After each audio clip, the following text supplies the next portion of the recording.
where are we today, Bill? Well, today we are in Lisbon, New Hampshire, at the Salmon Hole Cemetery. Interesting name. I don't know where the salmon are. Since this is the Americans' 250th birthday, we have been visiting the graves of Revolutionary War figures. Yep, we have. So when people think of the Granite State heroes of the Revolution, they usually think of names like John Stark, Live Free or Die, John Langdon signed the Independence. They were in our books. Yes, and John Langdon also signed the Constitution. Right. Yeah. But you've probably never heard of Major Benjamin Whitcomb. And honestly, he may have been one of the toughest, most fearless fighters in the entire Revolution. Well, to tell the truth, which we're trying to do, I had never heard of him until we started doing these videos and we started researching him. Someone described him as a presumptuous fellow entirely devoid of fear. Presumptuous fellow is sort of an interesting phrase, but I assume that means he was willing to try anything. I think we said earlier hubris. Hubris. Could be hubris, yes. That's quite a description in any case. He was supposedly very, very strong, could survive almost any hardship in the woods, as well as any American native, apparently. And he had but he did have a reputation for a little bit of drinking, especially when the bullets were flying, which I think is when I would do it. But anyway. Well, that sounds like a movie character, doesn't it? Yes. But Benjamin Whitcomb was very real. He was born, just like we were, only quite a few years before us, in 1737, and got his, he first started tasting combat in the French and Indian War. After that, he settled on the Hampshire-Vermont frontier, where life was pretty tough. Yes. And some of the people we've covered in our books, boy, incredible what they went through. But by 1775, he was a resident of Westmoreland, New Hampshire, and among the first to actually to enlist in the Revolutionary War under Colonel Timothy Bedell Regiment in January, and that was 1776. And this is where his real talents came into play. Whitcomb knew the wilderness. He knew the trails between New York and Canada. More importantly, he wasn't afraid to go where almost nobody else would dare. It made him the perfect scout. Well, on July 14th, 1776, he left Fort Ticonderoga on a reconnaissance mission into Canada with 4 other men. But almost immediately, they started falling on the wayside, so to speak. 2 of the French members of the party lost their nerve right off the back, apparently, took off. Another guy turned back. Another one claimed to be sick. So anyway, long story short, he ended up alone. And actually one guy deserted to the British. At this point, most people would have called it a quits. Yes, I think so. I would have too, I think. Whitcomb didn't. He pressed on completely alone, deep into British-controlled territory.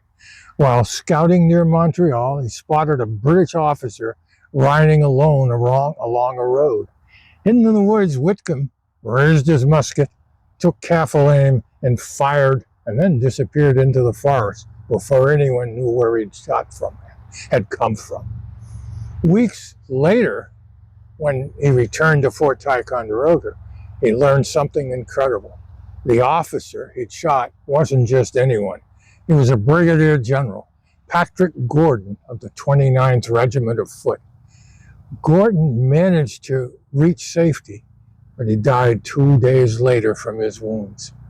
Apparently Gordon, one of the things I read, was actually riding out there thinking he's so far behind the lines that he's totally safe to just take a afternoon ride or something on his horse. And of course that shows you the kind of fighting that Major Whitcomb was capable of.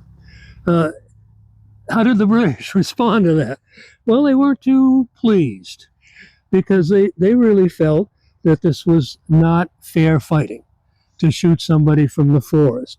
I mean, you were supposed to line up and charge. And so they didn't consider that an honorable way to fight.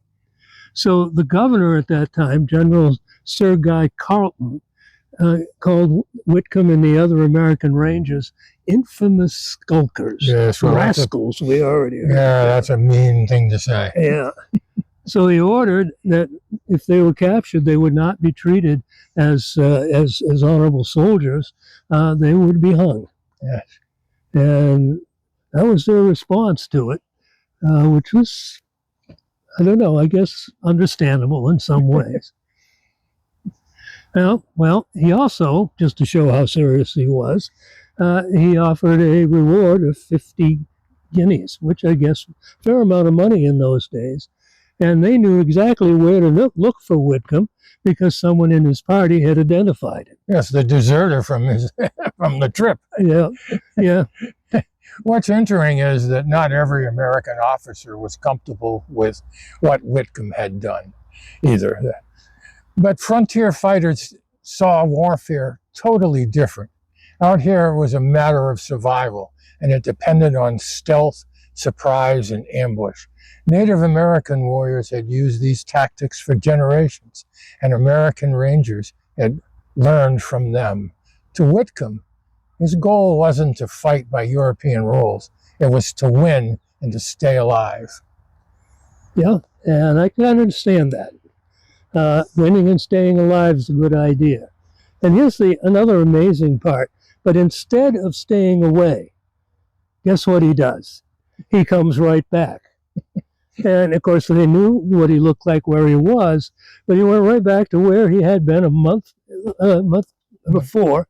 And what he did was then captured a quartermaster of the 29th Regiment. These guys are getting picked on. Yeah, they are. And then he marched those prisoners roughly 100 miles through the wilderness back to the American lines. And they apparently had a lot of intelligence that turned out to be incredibly valuable. The mission earned Whitcomb a promotion to captain and the command of 2 companies of independent rangers. They weren't regular soldiers.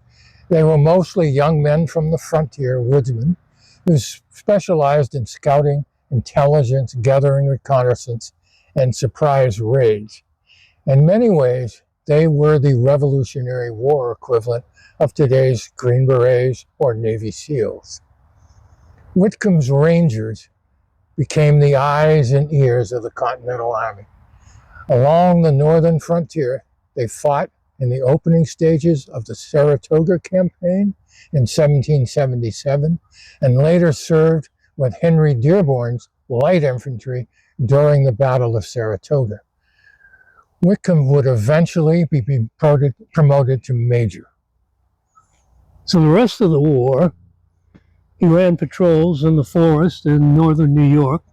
And again, his men considered to capture people, track British movements, gather intelligence, all of which turned to be very, very important. And he did this until 1781. And he really represents a side of the Civil War, not the Civil War, the American Revolution that we don't often hear about. And it's interesting because I think we did hear about the fact that many of the Americans fought using Native American tactics. Yes, we hear a lot about Francis Marion. The swamp fox, things like that. But right here in New England, we had our own swamp fox. We did, and I think we're standing not far from his grave, which is right behind us. Well, maybe that's because Whitcomb and men like him didn't wear polished uniforms.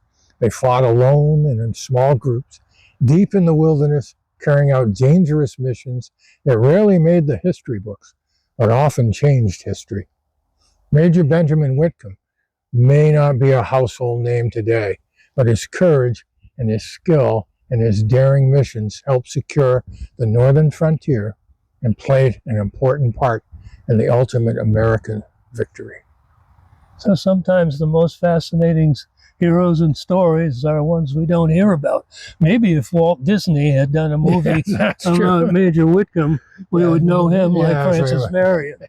But anyway, he is right behind us. Yes, he is. And he's sort of those two graves. One is his wife. And we're standing a ways away from him because of the way the sun was today. We had a hard time getting a good angle with the camera. Yes. But anyway, Major Benjamin Whitcomb and your wife, please rest in peace. Rest I hope in you are. peace.